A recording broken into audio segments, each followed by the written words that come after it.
Good morning, and thank you for joining us here on the Weekend Morning Report. I'm Katie Bavoso. And I'm Clay Gordon. What a difference in temperatures we're seeing just over the last day out there. Honestly, it took a couple of hours for it to change yesterday. The quickest I've ever seen it. You were out there feeling it yourself. Yeah, I know. And now this morning, Corey, I am missing those 50-degree temperatures. I'll tell you that. You are not the only one, Clay. And good morning, Katie. Good morning, everybody. Yes, I had to open up my window yesterday, and then I woke up from my nap, and I'm like, oh, I gotta shut it. It was that drastic. And just compared to 24 hours ago, this is how much colder we are. Anywhere between 25 degrees, close to 50 degrees colder. Look at that, a 48-degree temperature difference in Calais, 37-degree difference in Portland, and 48-degree difference as well in Sanford. Here are a look at temperatures this morning. Yes, we can say goodbye to the 50s for a while. We are right now 12 degrees in Portland this morning, 10 in Bath, 9 in Lewiston, 3 in Freiburg. We are 7 in Bangor, 9 in Lincolnville. Pretty much looking at the single digits or the low teens, and we're below 0 this morning in Presque Isle at 1 below. Wind chills too. Winds are anywhere between 5 to 10 miles per hour today, so that's going to help to keep the wind chills down. So we're looking at them well below 0 up to the north. 16 below 0 is what it feels like in Millinocket. It feels like it is 14 below 0 right now in Caribou. Now, highs today are going to be much colder, but still well below average for this time of year. I think we'll only reach the lower 20s maybe here into Portland. And for Bangor, we're looking at highs only into the mid and upper teens. We are looking at a lot of sunshine today as well. High pressure will continue to stay in control, giving us all of these calm conditions for the rest of our morning and also into the rest of our Sunday afternoon. So coming up, we'll talk more about some more sunshine and also the next chances for any snow in that 7-day forecast. I will send it back to you guys. All right, Corey, thank you very much. We'll talk to you in a bit more about that. Let's get on to the news this morning, though. An arrest is made in the case of a murder of a Portland woman in what police are calling a domestic violence shooting. Anthony Lang surrendered to Portland police yesterday morning at the city's police station, about a week after the shooting death of his domestic partner, Soka Kwan. Lang now charged with murder. Kwan was found dead at her home on Dorothy Street in Portland last Sunday after police got a 911 call reporting shots fired. Lang was Kwan's domestic partner, and police believe he is the father of Kwan's 2 children. They were found outside the home uninjured on Sunday night, while the Portland Assistant Police Chief said he does not have a record of officers being called to that particular home in the past.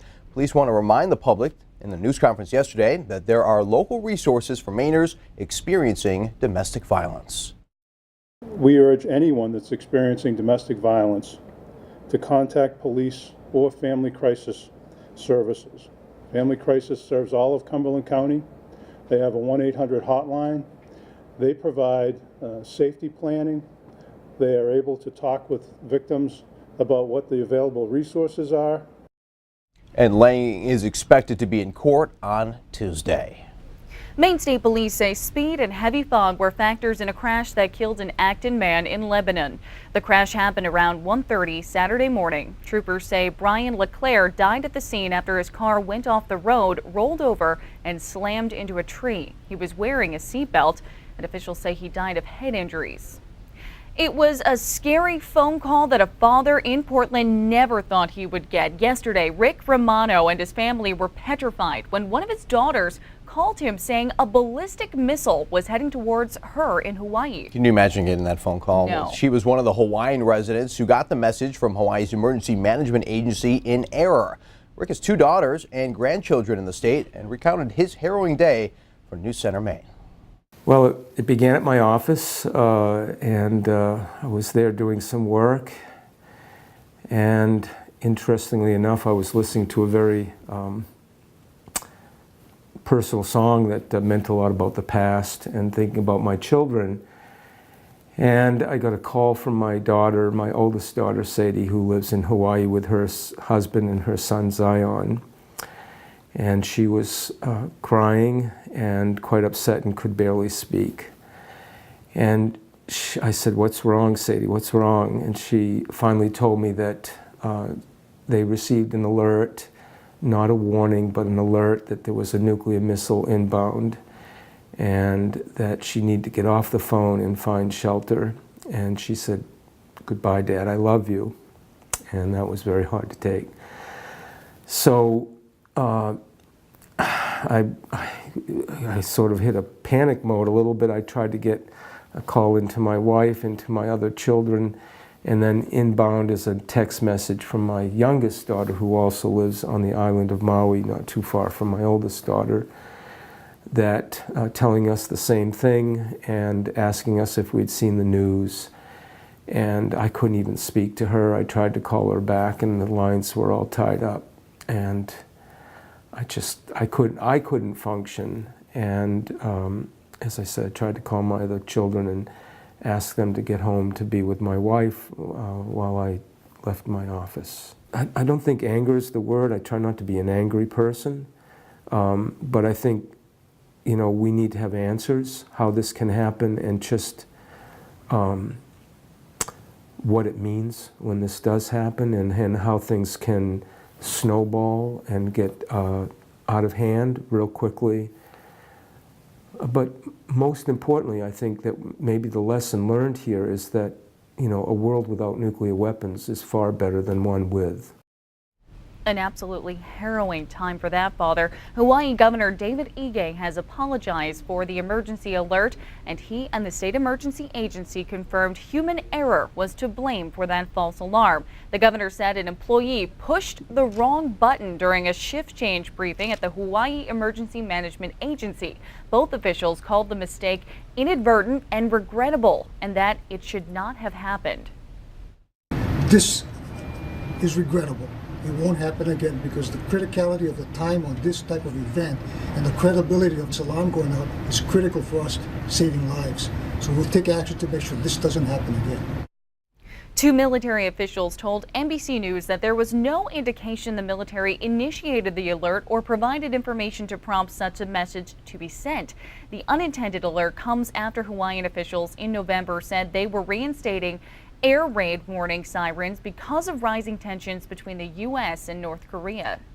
Back here at home, there were several reports of flooding around the state yesterday. One such place, Route 192 in Wesley, had water over the road in several areas. The Maine Department of Transportation spokesperson Ted Talbot said crews put up barricades to alert motorists for those areas.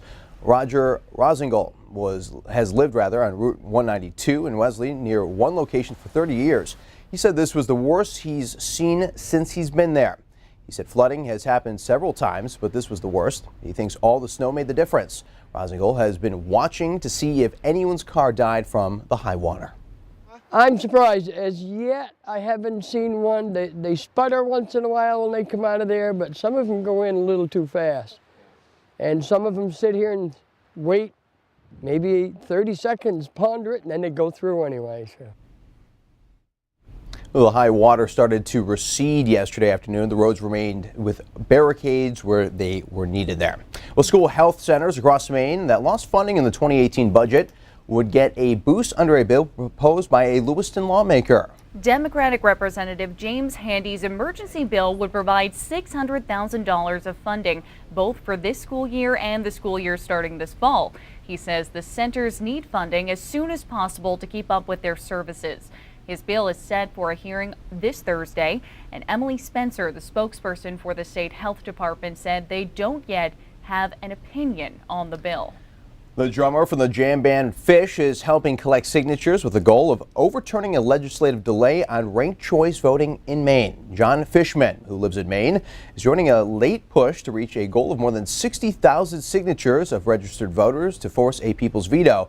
Fishman will be at Bayside Bowl today in Portland. The legislature couldn't agree on how to implement ranked choice voting after the state Supreme Court warned that it was unconstitutional for gubernatorial and legislative elections. The legislative delay prompted the drive aimed at implementing the system for primary elections and federal races for which it is deemed to be legal.